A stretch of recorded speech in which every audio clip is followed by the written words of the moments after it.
U.S. President Joe Biden launches his 2024 re-election campaign, setting the stage for a potential rematch with former President Donald Trump. And former Vice President Mike Pence testifies before a federal grand jury investigating the January 6th attack at the U.S. Capitol. Hello, I'm Arden Naidoo, and this is The Heat.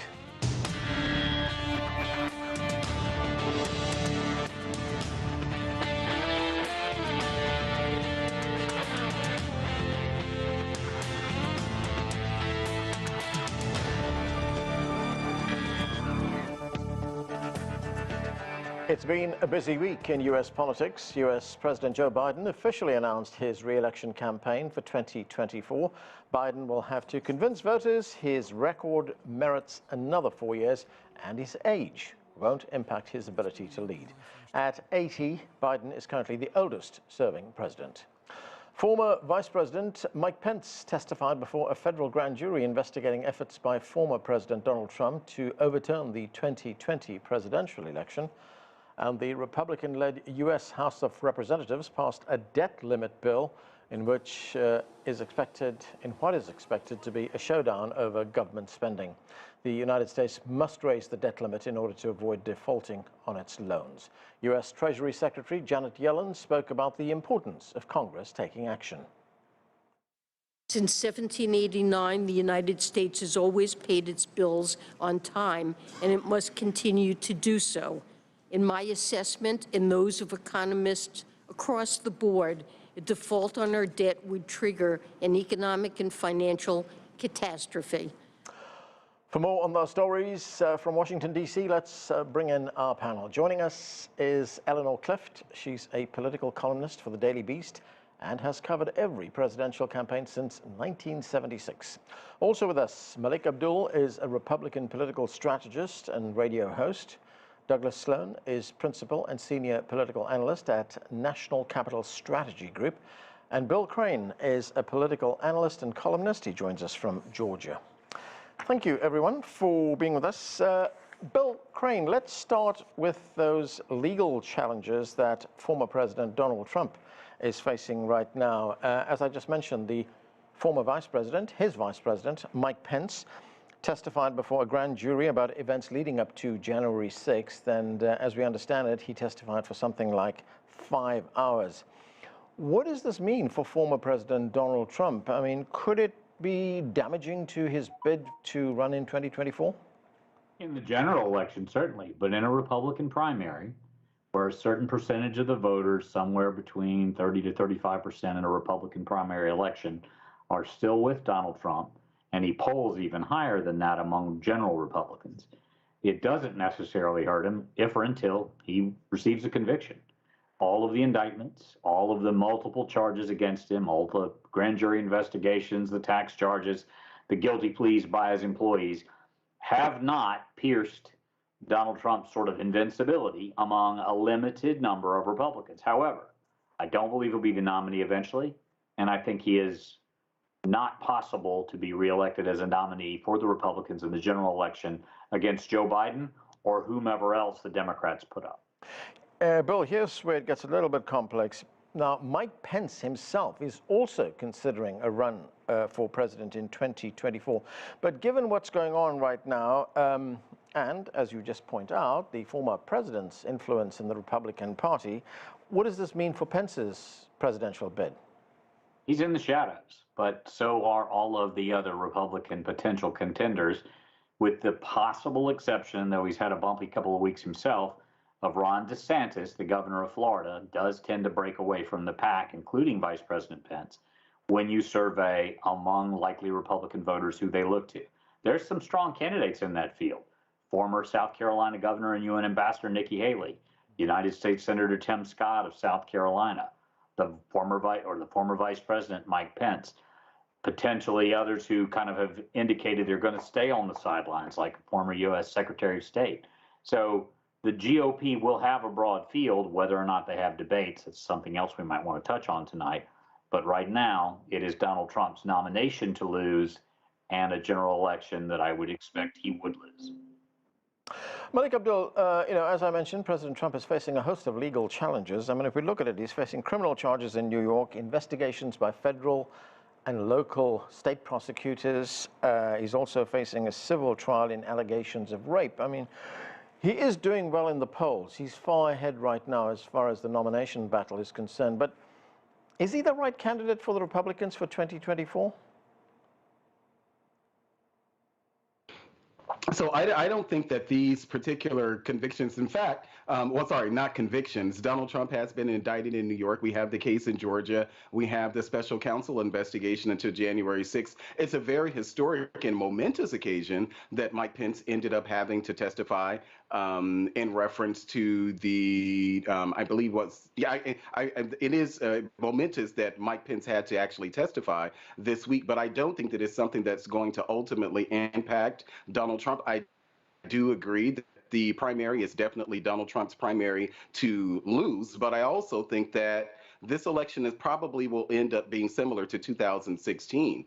In any other election, Donald Trump would actually lose against a Joe Biden and probably any other Democratic presidential nominee. But I think that this election, particularly, Donald Trump actually does have a chance when you consider the unpopularity of Joe Biden. It was one thing before Joe Biden got in office that there was a lot of things about he would do as president. There was a lot of hope for what he would do, where the United States position is around the world, whether or not we're in intervening in foreign wars, all of those things that we didn't expect to happen in the Biden administration, they are happening now. So I do believe that Donald Trump does have a chance, in fact, a good chance to beat Joe Biden, particularly because his vice presidential nominee will be Kamala Harris, an equally unpopular vice presidential nominee. So this may be like 2016, where the unexpected ends up happening.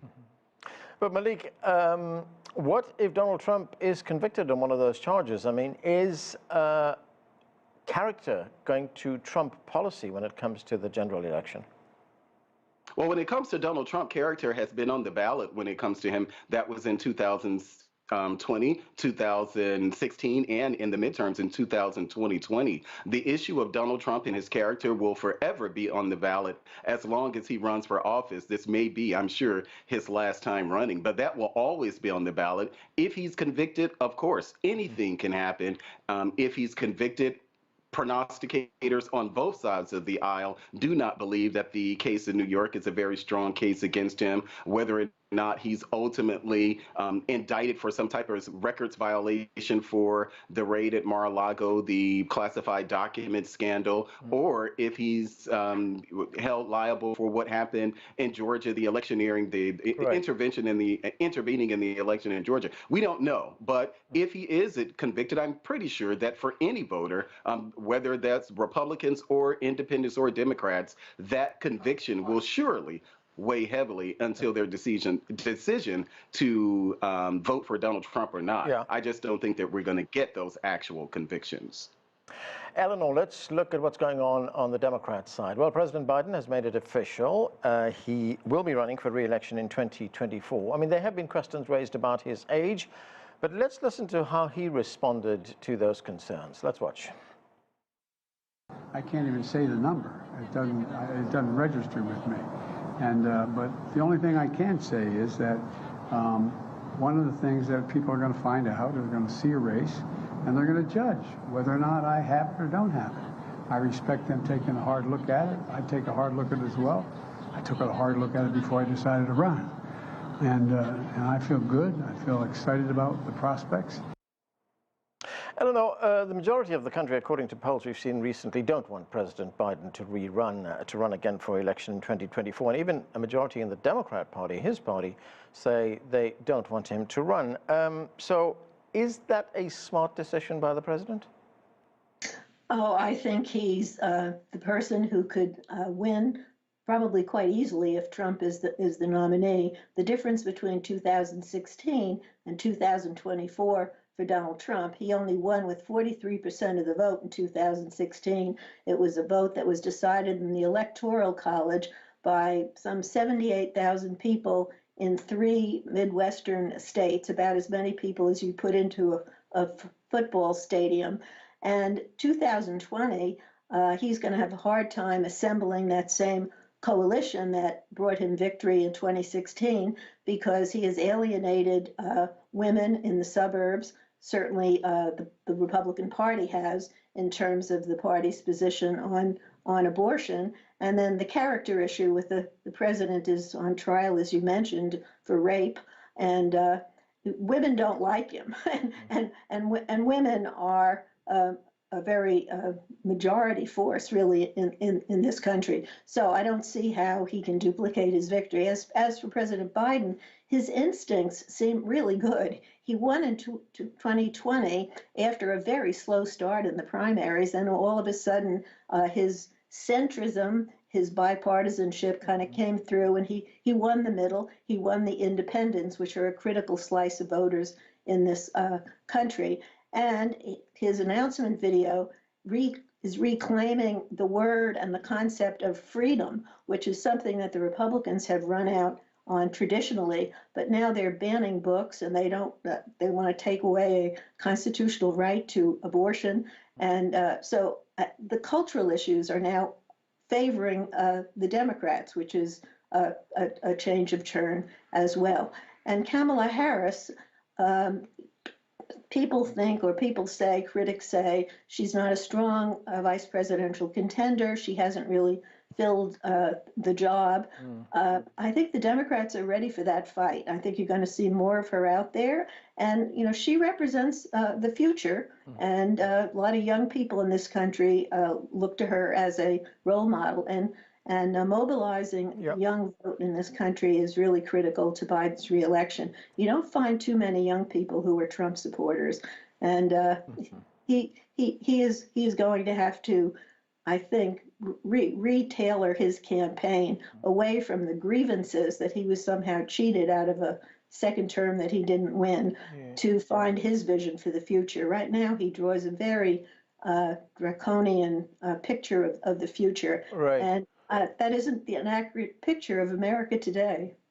Eleanor, as you say, Kamala Harris represents the future of the United States. But if it turns out that this is a rematch between Donald Trump and Joe Biden, I mean, Biden will be 82 at the time of the election. Trump will be 78 at that time. I mean, really, what does this tell us about the state of U.S. politics? Well, in a year and a half, I think you're going to be learning a lot more and seeing a lot more of Kamala Harris. And the Democrats have a strong bench, but there's no reason to get into a primary fight and have everybody slugging against each other when they all agree with what Joe Biden is doing. His main contender, Bernie Sanders, who ran against Hillary Clinton, and then Joe Biden immediately endorsed Biden, said he's not going to run again. He's older too, of course, but the youngsters in the party are all stepping aside. They feel this is, you know, Biden said he would be a bridge candidate, and as one Democrat said, you know, he's in the middle of the bridge now. He's not going to jump off in the middle of what he hopes will be an 8-year term in the White House. Yeah. Douglas Sloan, former President Donald Trump, says he's hoping for a rematch with Joe Biden. This is what he said at a rally in New Hampshire on Thursday. Let's watch. Almost inconceivable that Biden would have even thought of running for re-election. He's destroyed our country, and yet he says in his recorded piece that he wants to finish the job. That's right, he wants to finish the job of destroying our country. But on that, he's actually very close. He is very close to finishing the job, unfortunately. So, Douglas, what is your view on Biden wanting to rerun for 2024? I mean, let's look at the economic situation, for instance. Right now, inflation is still very high. Economic growth is not that great, 2.6%. There's also a risk of a recession. We know how big a role the economy plays in the way people vote. Yes, and I would also point out that we had a favorable jobs report in March. I believe 236,000 new jobs were added, and he had something along the lines of 12 million jobs added since he took over back in 2021. So if we're talking about the economy, that comes down to jobs first and foremost, and Biden has proven to be a jobs-first president. And regarding the inflation, that unfortunately has been a natural turn of events after the pandemic. We were looking at inflation prices, everything bouncing back. It's something that a type of economic situation we haven't had to deal with in over a century. So, and we haven't dealt with it at all in the modern economy. So the inflation is to be expected. I fully expect an economic rebound to be in place by the time it comes time to vote in 2024. We're not going to keep these prices. We're not going to have these inflationary prices at this time within the next 12 to 18 months. But I mean, it's really funny to hear Trump say all these things and say he wants a rematch with Joe Biden.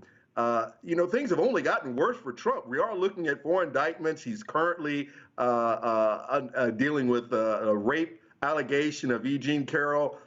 He has those documents that he took and kept down at Mar-a-Lago and he lied to the FBI about, and he election interference in Georgia. We know all the charges against him. He somehow thinks that this is going to help him in the general election when he needs to secure independent and moderate Democratic voters. And that's just not happening. Douglas, it's going further to the right. Right. If we look at Joe Biden's candidacy, I mean, he's framing this as a battle to save American democracy. You know, he calls it a battle for the soul of America. I mean, is that going to sell with voters, or is the economy going to be important? And we've just heard that Biden is going to Wall Street, asking Wall Street for another $1 billion. I mean, how is that going to go down with voters?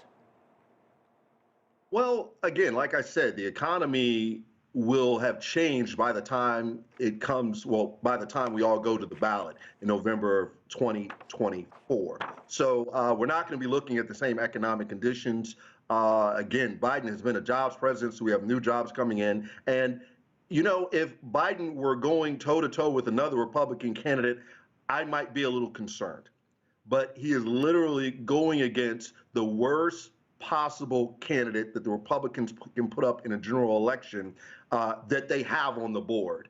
They might even have had better luck with Nixon running against Biden. So for every flaw that you can bring forth with Biden, I can bring a good 3 or 4 against President Trump, and that is definitely going to work in Biden's favor.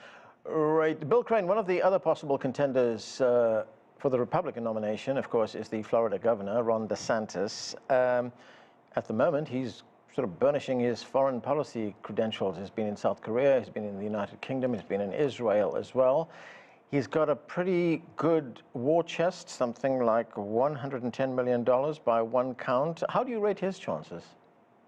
He has the advantage of youth. He's in a state that he overwhelmingly won re-election for, including some real Democratic strongholds, Miami, Dade County, and Broward County, Palm Beach, Florida, that Republicans haven't been able to pick up in decades. But for some reason, and I'm not advising his campaign, he seems to be wanting to run to Donald Trump's right, to sort of out-Trump Trump. And he's made a big deal out of some social issues, as well as his recent actions against the Disney Corporation, that he feels like may be pushing social agenda issues too much to the left. I would contend there's a lot of voters who are in the center in America who did want Joe Biden, who ran as a centrist, to be a centrist. I think Joe Biden, I'll disagree with Mr. Sloan and my colleague Eleanor Cliff, that I think he's a weak second-term president. I think he's a weak nominee for the Democrats. But if the GOP is suicidal and can't look at some of their other field and start to sort through them, Ron DeSantis is one of the few that's making scratch in poll numbers and fundraising beyond very low double digits. But I don't think you completely discount Robert F. Kennedy Jr. on the Democratic side, who comes out of the gate with double digits, even though the DNC is not going to have debates, even though they're already writing him off, and every news story by legacy news media says anti-vax proponent, then comma, Robert Kennedy Jr., and Marianne Williamson has a following. I think we should have debates and a robust field on both sides. It only strengthens the nominees eventually. And I think the American people overwhelmingly keep saying they want new choices, they want new faces, they want to see government solve problems. And a rematch of two guys who duked it out 4 years ago is not that. Okay. Malik Abdul, I want to look now at the debt ceiling, a very important issue for the United States, for the world, actually. Well, Republicans in the House of Representatives, Republicans have a majority in that House. They've passed a bill to raise the debt ceiling, but it comes with some very deep cuts. And those cuts will roll back some of President Biden's achievements in health, climate, and tax law provisions. Here is the Speaker of the House, the Republican Kevin McCarthy. Let's listen to what he had to say. He's putting the American economy in jeopardy by his lack of action. Now he should sit down and negotiate. We passed this early. We are in April, way ahead of the debt limit. We are the only party to take fiscal action in a sound mind that would lift the debt limit so we wouldn't have economic damage. We've also put us back on a path to end the Washington wasteful spending and to grow our economy and make us stronger. So, Malik, this, of course, is not going to go anywhere in the Senate because the Democrats have a majority over there. But from what we know right now, is it a good basis, or a basis at least for good negotiations? I think that it is, and that was part of the discussion that we were having a couple of months ago when the issue of the debt ceiling came up and whether or not it would be extended, how far would we actually go over the cliff. The question was, at the start of this particular Congress, is what would Kevin McCarthy and House Republicans do as far as the debt ceiling? And so what we're seeing now, there are, and they've maintained their commitment to no cuts to Social Security and Medicare, which are the biggest drivers of the debt for sure, but they've maintain their commitment not to any of those cuts. I projected months ago that if there were some type of plan that Republicans would pull out, it would be cuts to our, for instance, certain programs, whether that's at the Department of Education programs or even programs at the Department of Agriculture through our food stamps program. There were things that Republicans wanted to add in the bill as far as work requirements for things like, food stamps. But I do think that this is a good starting point. And I think it's important for us to reiterate that this is a starting point. This isn't an ending point. I think you're very right in pointing out that the Senate itself, Chuck Schumer Chuck Schumer, who is the Senate Majority Leader, has already said that there's a possibility he won't even bring up the House bill at all. So you're right, it does have a much higher climb in the Senate, but I do think that this is a good starting point for Republicans. And at this point, it seems as if that the Biden administration has decided, or at least has been consistent, in saying that they have no interest in debating on these issues at all. Yeah. But from a Republican perspective, this was a good starting point. Douglas Sloan, I mean, we have been here before, haven't we? I mean, the issue goes right to the precipice and then everyone backs up and we have the debt ceiling being raised. I mean, it looks like a little bit of political theater, doesn't it? But do you expect that very soon the White House will say, well, look, let's get down to some serious negotiations? I mean, everybody's aware that a default will be catastrophic. It's really silly to hold the debt ceiling hostage to try to force negotiations on other issues. In my estimation, I think that we should do away with the debt ceiling, that we shouldn't have to vote on extending the amount of debt and spending that Congress is allowed to do. This was legislated, I think, over 100 years ago. So it's something that can be done away by both houses of Congress. And it's silly that we have to go through these fights and this back and forth every 6 months or so regarding the debt ceiling. No, we cannot default on our debt. Yes, we're going to have to raise the debt ceiling. Everyone knows that. And it's silly to do this, which has come down on a biannual, semi-annual basis. So, I would hope that once the Democrats can get solid control of both houses of Congress, that we could just do away with this thing, because this is really damaging and it's unnecessary to continue to have these fights back and forth when we know that we're going to raise the debt ceiling and we're not going to default on our debt. Yeah, Bill Crane, a very quick response from you on that issue. Is it time to do away with the debt ceiling? Democrats had control of both chambers of Congress during the first 2 years of Barack Obama's first term in the White House, and certainly the first 2 years of Joe Biden's term in the White House, and did nothing on this. I can remember having conversations like this during Barack Obama's first term, and it does always play up to the 11th hour. The reason this isn't going to go away is this is a check and balance. This is the legislative branch being able to have some control over spending. and not letting the president's roadmap set all of the agenda and basically give up what Congress controls, which is the purse. Eleanor, I want to get back to something that you talked about a moment ago, and that is abortion. The United States Supreme Court halted a ruling by a federal court, a federal judge in Texas, that had suspended the use of the abortion pill. For now, it will remain available, but this is far from settled. It could end up in the Supreme Court again. Let's listen to what Vice President Kamala Harris had to say. Fundamental freedoms are under attack in our country today, and it is the tradition of this university, and dare I say the tradition of our country, to fight for freedom, to fight for rights, to fight for the ability of all people to be who they are and make decisions about their own lives and their bodies. And Eleanor, that was the Vice President talking to a group of students in Nevada. How big an issue is this going to be? Well, the overturning of Roe was a huge earthquake within politics in this country. And I think it's the reason that the Democrats did much better in the 2020 midterms. And if you look out at the map for 2024 from the presidential race on down through critical states, you see Republicans, for example, in Ohio, trying to change the threshold for voters to get a measure on the ballot to secure abortion rights. And these ballot measures have passed so far in 6 states. And in red states, huge numbers of people have showed up to voice their support for abortion rights. So this is an issue that for decades, the Republicans ran against Roe, and their voters were very unified. And this time, Democrats are very unified. And the issue for the first time, because of the overturning of Roe, is now, and it gives an advantage to the Democrats. I mean, I think, and you see Republicans really floundering, trying to figure out, do they want to be for a federal ban on abortion, a 15-week ban? Well, their activist groups want that. Donald Trump, former President Trump, says the issue should simply be returned to the states, which is probably the safest position politically. But they're fighting among themselves. Advantage Democrats on this cultural issue for sure. Okay, that's where we have to leave it. Thank you to all of you for being with us. That's all the time we have. I'm Anand Naidu in Washington, D.C. Have a great weekend.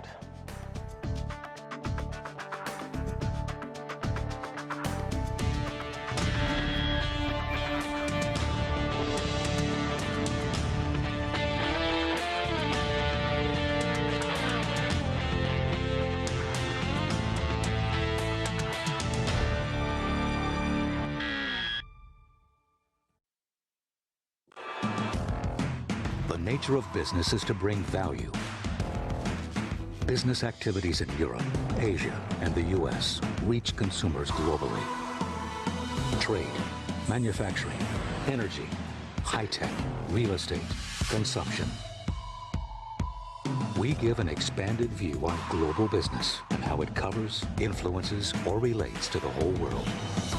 Global business, only on CGTN.